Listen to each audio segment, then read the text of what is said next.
KKR की team IPL शुरू होने से पहले ही मुश्किलों में नजर आ रही है। मुस्तफिजुर रहमान आईपीएल ऑक्शन के बाद ही बाहर हो गए थे। टी20 वर्ल्ड कप के दौरान इंजर्ड हो गए। हर्षित राणा पूरा टी20 वर्ल्ड कप भी नहीं खेले और अब पूरे आईपीएल से बाहर हो चुके हैं। अगर किसी टीम के मेन 3 तेज गेंदबाज इस तरह से बाहर हो जाएं तो उसकी फास्ट बॉलिंग क्या बचेगी, क्योंकि तीनों फास्ट बॉलर एक साथ प्लेइंग 11 में फीचर हो सकते थे। उसके बाद वरुण चक्रवर्ती जैसा उनका रीसेंट फॉर्म रहा है और टी20 वर्ल्ड कप में जिस तरह से अब बल्लेबाजों ने उनको रीड आउट किया, फिर उनके खिलाफ रन बनाए, तो उनके खिलाफ रन भी जा रहे थे, उनको विकेट भी नहीं मिल रहे थे। उसकी वजह यह है जो उनकी गेंदबाजी में मिस्ट्री थी वो बल्लेबाजों ने अब डिकोड कर ली है। और केकेआर की स्ट्रेंथ रही है स्पिन बॉलिंग, और उसमें एक स्पिनर इस तरह से अगर स्ट्रगल करेगा तो फिर आपकी स्पिन बॉलिंग भी नहीं है, आपकी फास्ट बॉलिंग भी नहीं है, तो मेनली आपकी बॉलिंग जो टूर्नामेंट जिताती है वो पूरी तरह से आपको स्ट्रगल करती हुई नजर आएगी। उसके बाद आप देखो 2024 में जो ये टीम जीती थी उस टाइम पे टीम का कॉम्बिनेशन अलग था, और 2 साल में टीम का कॉम्बिनेशन काफ़ी चेंज हो गया है। और 2-3 जो की प्लेयर थे जैसे मिचेल स्टार्क हो गए, श्रेयस अय्यर हो गए, वेंकटेश अय्यर हो गए, वो अब इस टीम में नहीं है। तो बदले में नए नए प्लेयर जरूर आए, लेकिन उनका फॉर्मेशन बनना, परमिटेशन कॉम्बिनेशन बनना, सबको अपना रोल और जगह समझना, उसमें थोड़ा सा वक्त जरूर लगता है। तो केकेआर की टीम सीजन शुरू होने से पहले मुश्किलों में ज़रूर नज़र आ रही है, लेकिन इन्होंने इस सीज़न कुछ अच्छे प्लेयर लिए थे जो शायद उनको इस मुश्किल से बाहर निकाल सकते हैं, जिसमें कुछ अच्छे फॉरेन प्लेयर्स भी हैं और कुछ अच्छे इंडियन प्लेयर्स भी हैं। तो इनकी 11 बनाते हैं, तो आपको बताएंगे कि कौन से फॉरेन प्लेयर्स हैं जो इनके लिए इस बार बहुत इंपॉर्टेंट रोल प्ले करेंगे। इस टीम में अगर फॉरेनर्स की बात करें तो मेरे हिसाब से नंबर 1 चॉइस फिन एलन रहने चाहिए और उनको ओपन करना चाहिए। उनके साथ लोग कहेंगे कि आप टिम साइफर्ट को ओपन करा दो, क्योंकि न्यूजीलैंड के लिए दोनों साथ में ओपन कर रहे थे, अच्छा भी किया, दोनों डिस्ट्रक्टिव बैटिंग करते हैं, दोनों एक दूसरे को कॉम्प्लीमेंट भी करते हैं। बट अगर आप टिम साइफर्ट को ओपन करा देते हैं तो शायद इनके जो बाकी परमिटेशन कॉम्बिनेशन बेहतर बन सकते हैं वो नहीं बन पाएंगे। इसीलिए मैं कहूँगा कि सुनील नरायन जो 2 साल पहले इनको ट्रॉफी जिताने में बहुत इंपॉर्टेंट रोल प्ले करके गए अपनी बल्लेबाजी से, ओपनिंग बैटिंग से, जिस तरह उन्होंने उस सीजन बल्लेबाजी की, तो आपको एक तो टॉप ऑफ द ऑर्डर एक डिस्ट्रक्टिव ओपनर मिल गया, दूसरा लेफ्ट हैंडर मिल गया, क्योंकि लेफ्ट हैंडर इस टीम में आपको थोड़े से कम देखने को मिलेंगे, और दूसरा फिन एलन, और ये दोनों आपस में एक दूसरे को कॉम्प्लीमेंट अच्छा कर सकते हैं। फॉर एग्जाम्पल फिन एलन के सामने आप अगर जल्दी लेफ्ट आर्म स्पिनर लगा देते हैं तो वो स्ट्रगल करते हैं, उनको विकेट देते हैं, उनका एक रिकॉर्ड है उस चीज़ का। लेकिन दूसरी तरफ अगर सुनील नरायन को देखें, left arm spinner, power play में उनके सामने जिस आसानी से वो चौके छक्के लगाते हैं, तो कई बार आपको टैक्टिकली भी देखना होता है कि कौन सा ओपनर हमारे दूसरे ओपनर को ज़्यादा सूट कर रहा है। फिर ट्रैक रिकॉर्ड भी सुनील नरायन का जिस तरह का रहा है केकेआर की टीम के लिए, बाकी दुनिया भर में वो क्या करते हैं वो छोड़ दीजिए, बट जब वो केकेआर के लिए खेलते हैं, एज ए ओपनर खेलते हैं, he is a different beast. तो एक प्रूवन प्लेयर है, तो इसलिए मैं कहूँगा कि आप इन दोनों को ओपन कराओ। हाँ, तीसरी चॉइस इनके पास कैमरून ग्रीन की भी रह सकती है कि उनके जैसा player top of the order इस्तेमाल किया जाए जो उनके लिए बेस्ट जगह होगी, लेकिन टीम कॉम्बिनेशन में मैं कहूँगा कि सुनील नरायन को ऊपर ही कराइए। और तीसरी और इंपॉर्टेंट चीज़ ये भी है कि सुनील नरायन को नीचे खिलाने का या बल्लेबाजी कराने का उतना बेनिफिट आपको कभी नहीं होगा जितना उनको ओपन कराने का होगा। और Sunil Narine as a foreign player इस टीम में खेलने ही वाले हैं हर हाल में, क्योंकि उनकी स्पिन बॉलिंग भी इंपॉर्टेंट है और फिर बैटिंग भी अगर कॉन्ट्रीब्यूट करती है तो एक पैकेज के रूप में काफ़ी बड़ा वैल्यू एडिशन इस टीम के लिए हो सकते हैं। नंबर 3 पर अजिंक्य रहाणे कप्तान को ही खेलना चाहिए। सीएसके के लिए भी उन्होंने इस नंबर पर अच्छी बल्लेबाजी की, डोमेस्टिक में भी, केकेआर के लिए भी, और इसके अलावा कहीं और वो खेल भी नहीं सकते। उनके लिए परफेक्ट जगह जो है वो नंबर 3 हो जाती है। 4 नंबर आप कैमरून ग्रीन को खिलाइए। कैमरून ग्रीन के खिलाफ जो स्पिनर्स को खड़े खड़े छक्के लगाने की एबिलिटी है वो बहुत कम प्लेयर्स में होती है, और स्पेशली 4 नंबर पर जब बैटिंग करने के लिए आते हैं और स्पिनर्स गेंदबाजी कर रहे हो तो वहां पर बहुत फर्क पड़ता है। ज्यादा नीचे अगर उनको बल्लेबाजी कराएंगे तो वो भी उनको ज्यादा सूट नहीं करता। आप देखिए ऑस्ट्रेलिया ने भी ट्राई किया, मुंबई इंडियंस ने भी ट्राई किया, लेकिन नीचे बल्लेबाजी करा के कभी भी वो सक्सेसफुल नहीं हुए। उनको जब ओपन कराया गया था तब उन्होंने बहुत अच्छा किया एज ए टी20 ओपनर, या फिर मिडिल ऑर्डर में जिस तरह से वो स्पिनर्स के खिलाफ बल्लेबाजी करते हैं, गेम चलाते हैं। सेंचुरी भी उन्होंने बनाई थी 3 नंबर पर बल्लेबाजी करते हुए मुंबई इंडियंस के लिए, तो 4 नंबर उनके लिए बेस्ट हो जाता है। नंबर 5 से यहाँ पर थोड़े सिलेक्शन पेचीदा होंगे कि नंबर 5 पर किसको खिलाया जाए, क्योंकि यहाँ से अब इनएक्सपीरियंस शुरू हो जाएगा। रिंकू सिंह को अगर आपने 5 नंबर खिला दिया तो फिर नीचे आपके पास बिल्कुल भी एक्सपीरियंस नहीं बचेगा। इस वजह से आप 5 नंबर रिंकू सिंह को नहीं खिला सकते। आप खिलाइए अनुकूल रॉय को नंबर 5। अनुकूल रॉय जिस तरह का सीजन उनका गया डोमेस्टिक क्रिकेट में, जिस अंदाज में उन्होंने बल्लेबाजी की, जो स्ट्राइकिंग थी, जिस तरह छक्के लगाए, जो टाइमिंग उनकी देखने को मिल रही थी, मैन ऑफ द टूर्नामेंट एक तरह से। अगर झारखंड की टीम ने सैयद मुश्ताक अली ट्रॉफी जीती तो उन्होंने अपनी बल्लेबाजी, गेंदबाजी, फील्डिंग तीनों तरह से कंट्रीब्यूट करके दिखाया। और एक मैच तो जो उन्होंने 90 ऑड रन की पारी खेली थी तो इम्पॉसिबल सिचुएशन से जिता के दिखा दिया। तो पहली चीज़ कि बंदा एकदम फॉर्म में है, इतने साल से केकेआर के इस सेटअप में रहा है, और अभी मुझे लगता है कि ये परफेक्ट टाइम है कि आपको एक लेफ्ट हैंडर में मिल गया तो जो पिंच हिटर की जरूरत पड़ेगी उस तरह से भी बल्लेबाजी कर सकते हैं। फास्ट बॉलिंग के खिलाफ भी अच्छा खेलते हैं, स्पिन के खिलाफ भी अच्छा खेलते हैं। रिंकू सिंह के साथ आपने ये देखा है कि उनको जब कम गेंदें मिलती हैं तो उनका खेल थोड़ा अलग तरह का रहता है, और जल्दी बल्लेबाजी आती है तो फिर उनका खेल थोड़ा अलग तरह का रहता है। लेकिन इंपॉर्टेंट क्या है ना कि अगर आप रिंकू को पहले खिला देंगे तो आपके सारे एक्सपीरियंस प्लेयर नंबर 5 तक खत्म हो जाएंगे, आपके पास फिर एक्सपीरियंस नहीं बचेगा। तो आपको थोड़ा बैलेंस आउट करने के लिए ये शिफ्ट करना पड़ेगा, और इस प्लेयर की यूटिलिटी भी नंबर 5 पर सबसे ज्यादा होगी। अगर आप इनको 8 नंबर खिलाएं तो शायद उतनी यूटिलिटी नहीं होगी जितनी 5 नंबर पर इनकी यूटिलिटी होगी। उसके बाद नंबर 6 पर तेजस्वी दहिया। तेजस्वी दहिया जिस तरह से दिल्ली प्रीमियर लीग में इन्होंने बल्लेबाजी की तो ये भी बहुत कमाल का प्लेयर है, और ये आईपीएल खत्म होते होते अगर इनको मौका मिलता है तो ये जरूर बड़ा नाम बना के जाएंगे, क्योंकि इनके पास जो एबिलिटी है आप इनको कहीं भी खिलाओ। ओपन कराने को इनको आप ओपन करा सकते हो, मिडिल ऑर्डर खिलाना है मिडिल ऑर्डर खिला सकते हो, एज अ फिनिशर खिलाना है एज अ फिनिशर खिला सकते हो। स्पिन के खिलाफ आप इनका गेम देखो, फास्ट बॉलिंग के खिलाफ इनका गेम देखो।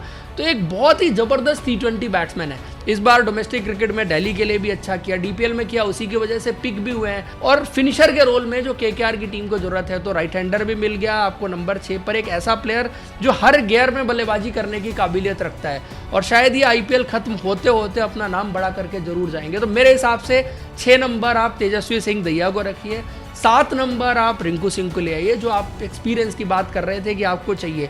2 यंग प्लेयर के नीचे आपको एक एक्सपीरियंस प्लेयर मिल गया, जिससे कि वो जो 2 यंग प्लेयर्स हैं वो थोड़ा एक्सप्रेसिव अंदाज में बल्लेबाजी कर पाएंगे। और अब रिंकू सिंह इस टीम में सीनियर प्लेयर हैं तो 7 नंबर बल्लेबाजी करना वो अफोर्ड कर सकते हैं। देन 8 नंबर रमनदीप सिंह, जो आप पहले के सीजन्स में देखते रहे हैं इस टीम में कि रमनदीप सिंह ने 8 नंबर पर इस टीम के लिए बल्लेबाजी की है, अच्छे फिनिशेस किए हैं। तो बैटिंग ऑलमोस्ट सेम है जो पिछले सीजन्स में केकेआर की टीम की रही थी, और इवन कुछ जो नए एडिशंस हैं वो ज़्यादा टैलेंटेड और exciting player he add on हुए हैं इस टीम में। अब देखना यह है कि परफॉर्मेंस कैसी दे पाते हैं, उस पर डिपेंड करेगा। अब आ जाइए इनकी गेंदबाजी पर कि नंबर 9 पर आपको आकाशदीप को खिलाना पड़ेगा। आकाशदीप नई गेंद के साथ, हालांकि वैसे अगर देखते हैं तो हर्षित राणा खेलते हैं इस रोल में, लेकिन अब चूंकि आकाशदीप ही हैं तो वही खेलेंगे और उनको खिलाना पड़ेगा। और आकाशदीप के साथ प्रॉब्लम यह है कि डेथ बॉलिंग, वो वेरिएशंस उतना T20 के गेम के हिसाब से उनके पास नहीं है। लखनऊ सुपर जायंट्स के लिए भी यही प्रॉब्लम थी कि पूरा इंडियन फास्ट बॉलिंग बन गई थी, और उसकी वजह से फिर लखनऊ सुपर जायंट्स की टीम जो थी वो स्ट्रगल करती हुई नजर आ रही थी। उसके बाद अगर देखो 10 नंबर पर फिर आपको वैभव अरोरा को खिलाना पड़ेगा, क्योंकि वो प्रूवन प्लेयर हैं इस टीम के, पहले खेलते रहे हैं, परफॉर्मेंस भी उन्होंने दी है, और नई गेंद एक हैंड से संभालने के लिए वैभव अरोरा आई थिंक वो ठीक ऑप्शन है, और अपना रोल अभी भी वो ठीक ठाक कर जाएंगे। उन्होंने डेथ बॉलिंग भी थोड़ी इंप्रूव की है, बाद में आके भी उन्होंने ओवर डाले।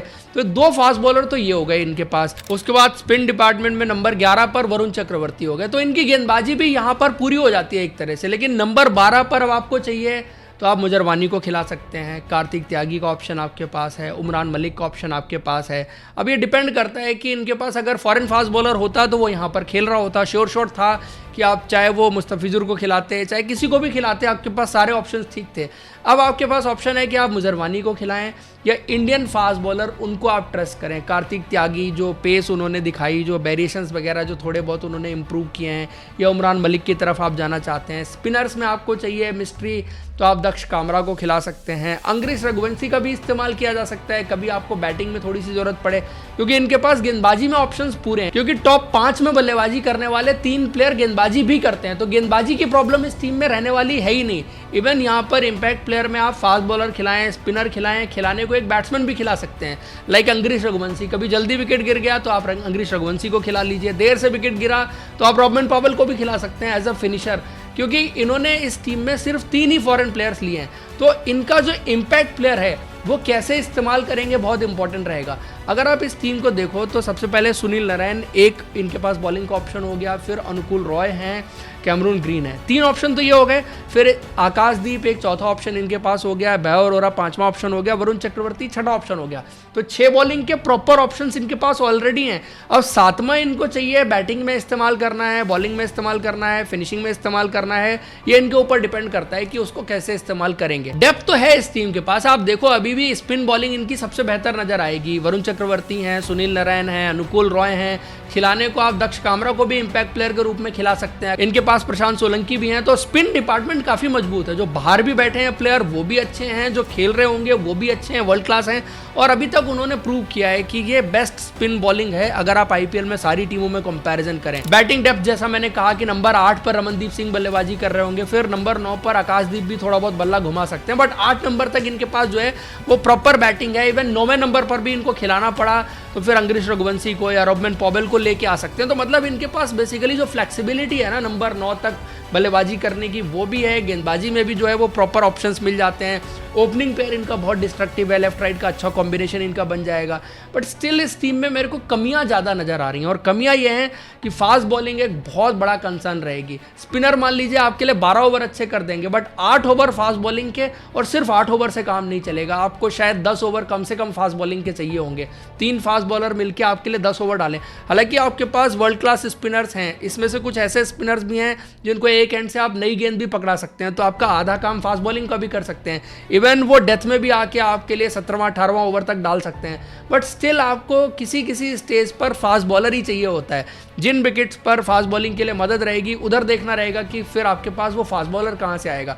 हालांकि फास्ट बॉलर हैं, अभी डिपेंड करेगा कि परफॉर्मेंस उनकी कैसी आती है। अभी रेपुटेशन और उन सब चीज़ों पर जाएं तो आपको लगेगा कि हल्की है, लेकिन यही अगर किसी का लॉस है तो किसी के लिए अपॉर्चुनिटी भी बन के आएगा। उसके बाद बैटिंग डेप्थ की बात तो मैंने की, बट लोअर मिडिल ऑर्डर में एक्सपीरियंस देखो, जिसकी वजह से हमने रिंकू सिंह को काफ़ी नीचे किया था, तो वहाँ पर इनके पास काफ़ी इनएक्सपीरियंस प्लेयर हैं, उस तरह के वर्ल्ड क्लास प्रूवन प्लेयर नहीं है, तो वो एक पॉइंट जरूर रहेगा जो इनके लिए निगेटिव साइड पर जाएगा।